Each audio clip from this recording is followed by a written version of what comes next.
बिहार के भागलपुर में हुए बम धमाके मामले में रिमांड पर लिए गए आजाद और पुलिस अभिरक्षा में इलाज करा रहे नवीन मंडल ने कई अहम खुलासा किया है।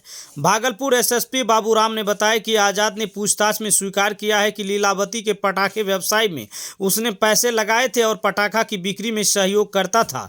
शुरू में इस बात से साफ इनकार कर दिया कि उसे लीलावती द्वारा पटाखा निर्माण की जानकारी थी, लेकिन काफ़ी पूछताछ के बाद लीलावती के व्यवसाय में वित्तीय रूप से सहयोग करने तथा पटाखे की बिक्री में सहयोग करने की बात स्वीकार की है। नवीन मंडल ने भी अपने स्वीकारोक्ति बयान में बताया था कि आज़ाद की भागीदारी थी लीलावती के साथ पटाखा व्यवसाय में। तो काफ़ी पूछताछ के बाद उसने सिर्फ इतना स्वीकार किया कि हाँ, पैसा लगाता था लीलावती के पटाखा के व्यवसाय में और उसको हिस्सा मिलता था और पटाखा को बेचने में सहयोग करता था। इसके अलावा नवीन मंडल ने काफ़ी विस्तृत जानकारी दी है और नवीन मंडल की निशानदेही पे ही आशीष नामक सप्लायर की गिरफ्तारी हुई है, जो कलकत्ता से बारूद लाकर यहाँ सप्लाई करता था। नवीन मंडल, महेंद्र मंडल, लीलावती, गुड्डू मंडल, इन सभी को उसने बारूद सप्लाई करने की बात स्वीकार की है। एसआईटी की एक टीम कोलकाता भी गई थी जिस दुकान से बारूद खरीदा जाता था, तो वहाँ से भी दुकानदार ने पुष्टि की है, जीएसटी वाले पक्के बिल भी दिखाए हैं, पैसे का भी लेन देन हुआ है।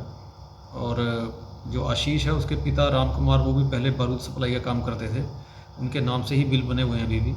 और उनके पिता ने भी बताया है कि ये पहले जेल जा चुके हैं, पहले भी एक ऐसी घटना हुई थी विस्फोट की, उसके बाद से इन्होंने काम करना बंद कर दिया था और आगे से आशीष इस काम को देख रहा था। इसके अलावा नवीन मंडल ने ये भी बताया है कि घटना के टाइम पर नवीन मंडल के अपने घर में 40 पेटी लहसुनिया बम रूपी जो पटाखा होता है उसका तैयार करके रखा गया था। इसके अलावा काफ़ी बारूद पटाखा बनाने के लिए रखा हुआ था, जो होली और शब बारात को देख के ज़्यादा ऑर्डर होने के कारण ऐसा था। नवीन मंडल ने भी अपने बयान में आजाद द्वारा पटाखा व्यवसाय में संलग्न होने की पुष्टि की है। नवीन मंडल ने ही आशीष के द्वारा बारूद सप्लाई की जानकारी दी। आशीष ने पूछताछ के बाद पटाखा निर्माण में उपयुक्त होने वाले पदार्थ का एक बोरा ट्रांसपोर्ट से बरामद हुआ है, जिसकी डिलीवरी आशीष नहीं ले सका था। विस्फोटक जैसे पदार्थ का एक अन्य कंटेनर आशीष के घर में बने तहखाने से भी बरामद हुआ है। आशीष काफ़ी समय से कोलकाता से विस्फोटक पदार्थ लाकर लीलावती, महेंद्र मंडल, नवीन मंडल, गुड्डू उर्फ अशोक मंडल आदि को सप्लाई करता था। पहले ये काम उसका पिता राम कुमार करता था। इस मामले में वो एक बार जेल भी जा चुके हैं। पिछले कुछ समय से बारूद सप्लाई का काम आशीष संभाल रखा था। कलकत्ता की जिस दुकान से ये सामग्री लाई गई थी, एसआईटी की टीम ने वहां जाकर संबंधित दुकानदार से भी पूछताछ की है। वहीं लाइसेंसी दुकानदार है, उसने आशीष द्वारा खरीदारी की गई बिल भी दिखाए। नवीन मंडल ने यह भी बताया कि घटना के दिन उसके द्वारा 40 पेटी लहसुनिया पटाखे तैयार करके रखे गए थे। इसके अलावा पटाखा निर्माण हेतु काफ़ी मात्रा में बारूद भी मौजूद था। इसके अतिरिक्त होली और शब बारात के ऑर्डर के कारण लीलावती के घर में भी भारी मात्रा में निर्मित पटाखे और बारूद मौजूद था।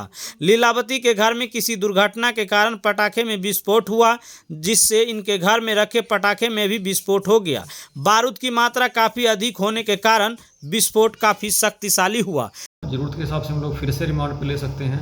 नवीन अभी क्योंकि घायल है, अभी उसका इलाज चल रहा है, तो पुलिस कस्टडी में ही है। ठीक होने के बाद उससे पूछताछ की जाएगी। इसके अलावा और भी कई ऐसे भी बिंदु हैं अनुसंधान के, जैसे एफएसएल की अभी केमिकल एग्जामिनेशन की रिपोर्ट नहीं आई है। जो भी बारूद घटनास्थल से बरामद हुआ है उसका केमिकल नेचर पता चलने के बाद और नए निष्कर्ष निकल सकते हैं, नई बातें सामने आ सकती हैं। इसके अलावा आशीष अभी इसको फॉरवर्ड किया जा रहा है, कस्टडी में ही है पुलिस की, उसको वो भी इलाजरत है, तो उससे भी कुछ नई बातें पता चल सकती हैं। इनके जो मोबाइल नंबर हैं, उनका सीडीआर है, उनको भी खंगाला जा रहा है। तो अभी सभी बिंदुओं पर अनुसंधान जारी है और उसका अनुसंधान का दायरा काफ़ी विस्तृत है।